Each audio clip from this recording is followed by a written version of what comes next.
My wife through my phone. This text from your ex proves everything. I want a divorce. I said fine.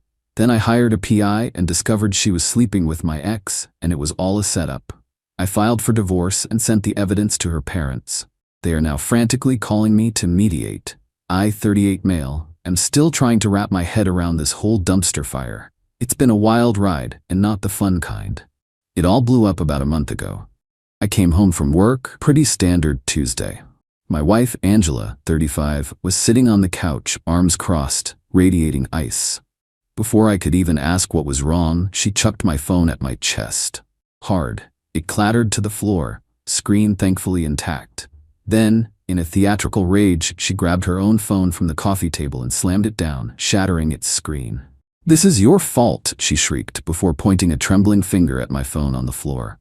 "This text from Brenda proves everything," she seethed. Brenda is my ex from, like, a decade ago. Ancient history.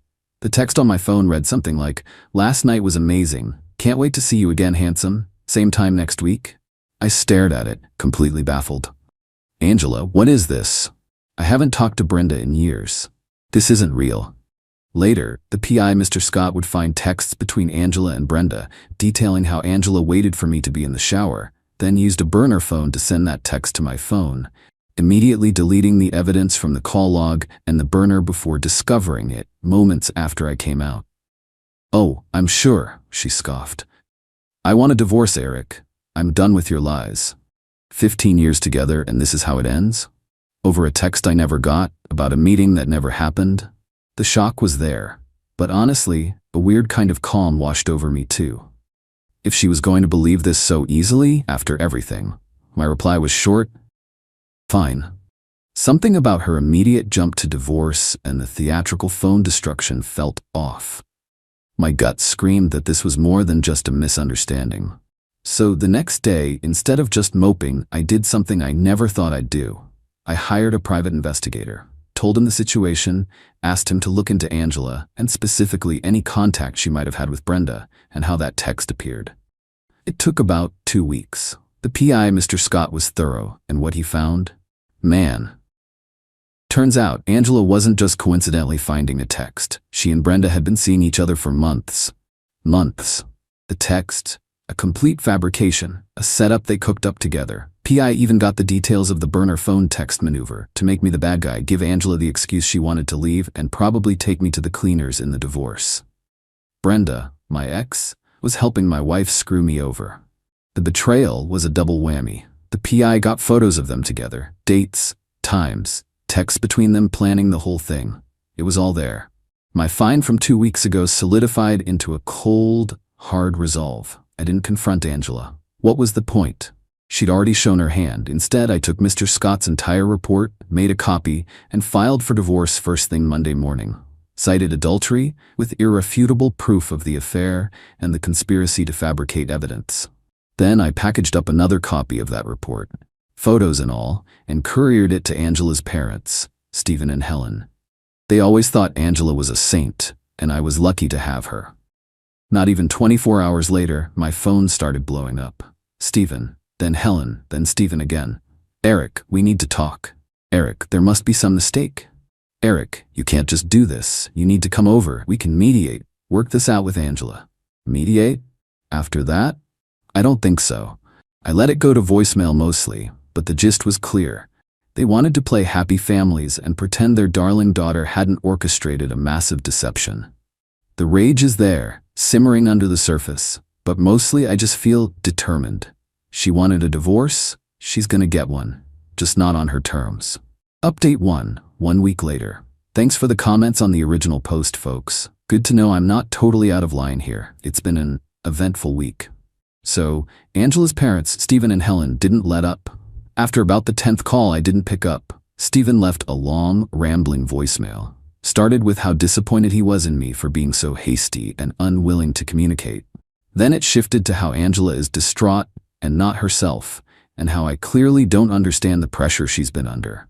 Pressure to cheat and lie, apparently. He ended by saying I was destroying their family and that I needed to be a man and sort this out amicably with Angela, for everyone's sake. Translation: let her get away with it and probably pay for the privilege. Angela herself finally surfaced. Not with an apology, obviously. She sent me a barrage of texts from a new number, no surprise since she'd smashed her own phone in her tantrum. All caps mostly. How could you send that to my parents? You're trying to ruin my life. This is all your fault for driving me to this. Classic. Brenda only did it because you were such a bad husband. The mental gymnastics are astounding. Then came the call from Angela's sister, Anna. I always got along okay with Anna, thought she was more level-headed. Nope. Eric, you need to stop this. Angela is a wreck. Mom and Dad are beside themselves. What you did, sending that stuff, was cruel. Anna, I said, tiredly. Angela was sleeping with my ex and they faked evidence to frame me so she could divorce me. What part of that am I supposed to just ignore? She made a mistake. People make mistakes. Brenda is a bad influence. You're supposed to forgive. Think of all the years. She didn't just make a mistake, Anna.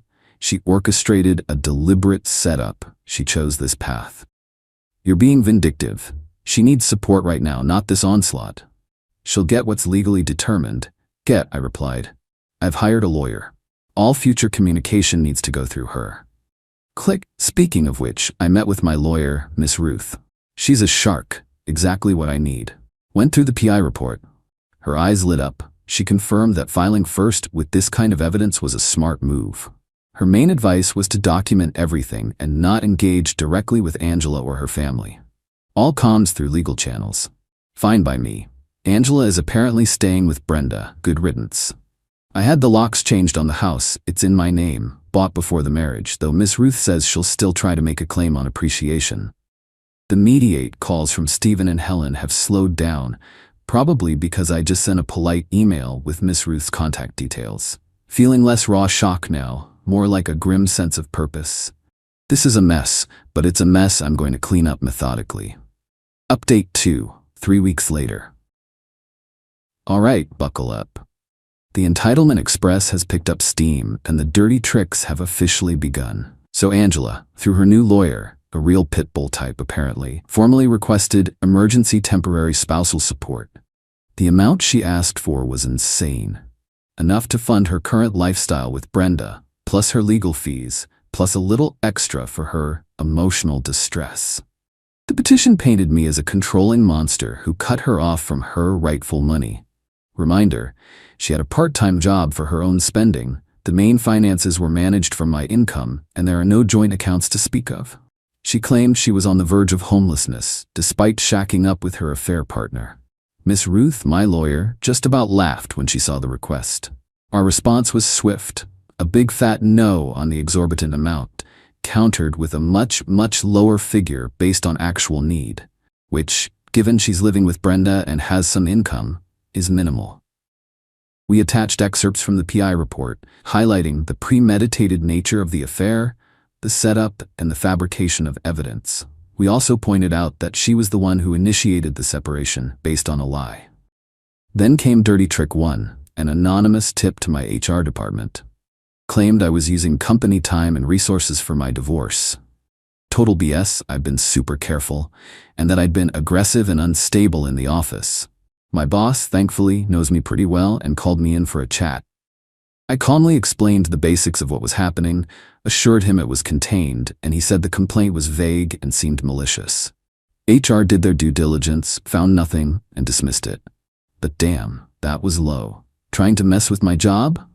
Ms. Ruth made a note, adds to the pattern. Dirty Trick 2. Brenda, the ex-turned homewrecker, decided to get involved directly. She started posting vague passive-aggressive stuff on social media, clearly aimed at me. Things like, some men can't handle a strong woman leaving their toxic clutches, and so glad my bestie is free from him. Tagging Angela in some of them. A clear attempt to rally public sympathy and paint Angela as the victim. Some of their mutual friends started liking and commenting supportive stuff. It's annoying, but Miss Ruth said to ignore it unless it becomes direct harassment or defamation. Angela's parents, Stephen and Helen, after being rebuffed by my lawyer, tried a new tactic, guilt trips via email. Long, rambling messages about the vows we took, forgiveness, how Angela is suffering enough from her mistake, and how my refusal to mediate is tearing everyone apart. Helen even threw in a line about how her health is suffering because of all this stress. Seriously. The PI also dug up a little more on Brenda. Turns out she has a bit of a history of this kind of drama, and she's not exactly financially stable. It seems she might have seen Angela, and by extension me, as a bit of a meal ticket. The court date for the temporary support hearing is next week.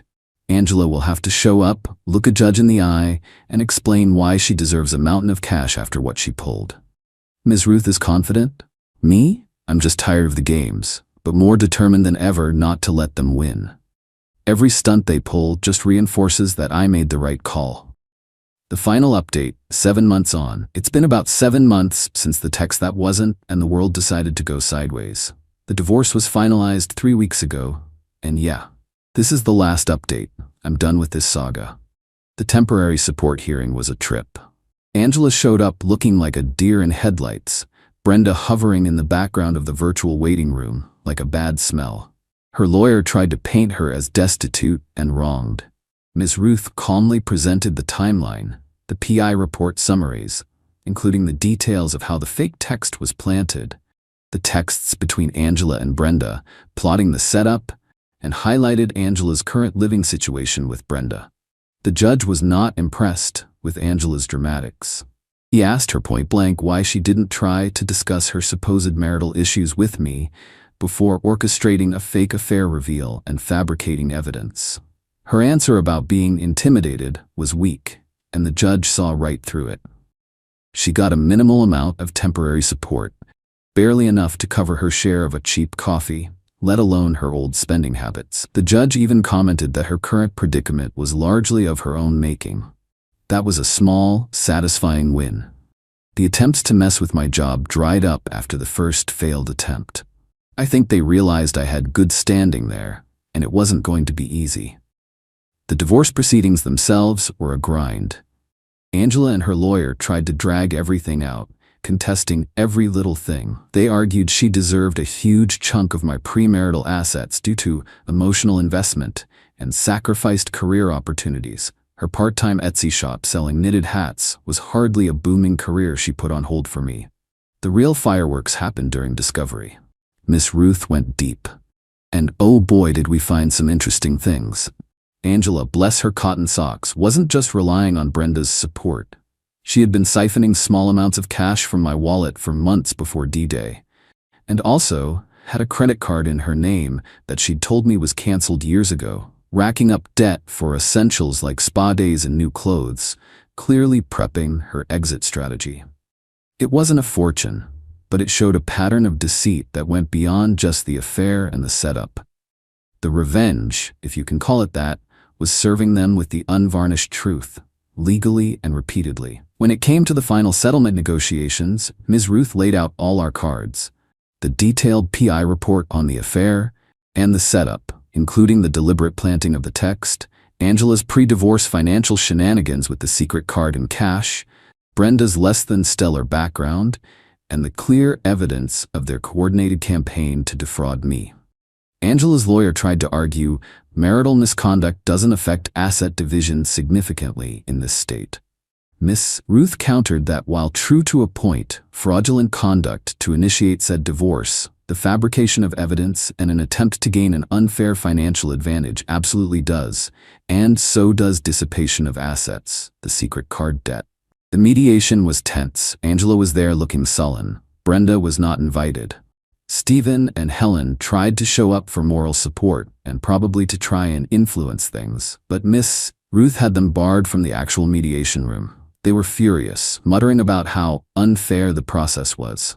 Facing the prospect of having all this aired in open court, including testimony from the PI and forensic accountants, Angela finally caved. The settlement, spousal support, none. Zilch. Nada.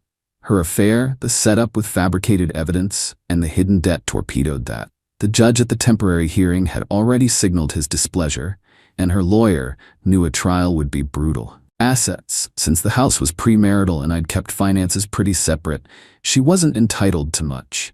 She got a small lump sum, significantly less than she wanted, basically to just go away. It was less than what the secret credit card debt amounted to, which Miss Ruth made sure was factored in. Legal fees. Each paid their own.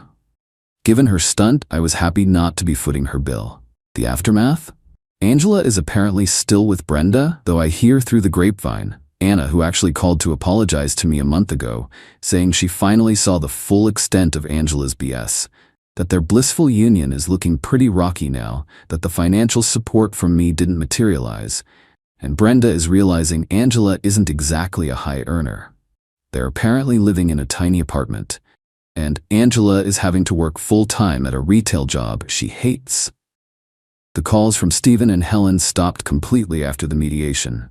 I think the finality of it all and the undeniable evidence finally shut them up. They got the full picture of their daughter's actions, and it wasn't pretty.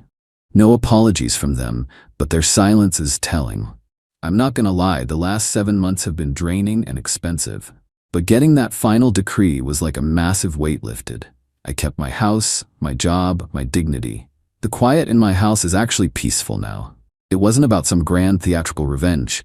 It was about exposing the truth and ensuring that her actions had realistic, legal consequences. She tried to play a dirty game, and she lost. Badly. And that, honestly, is pretty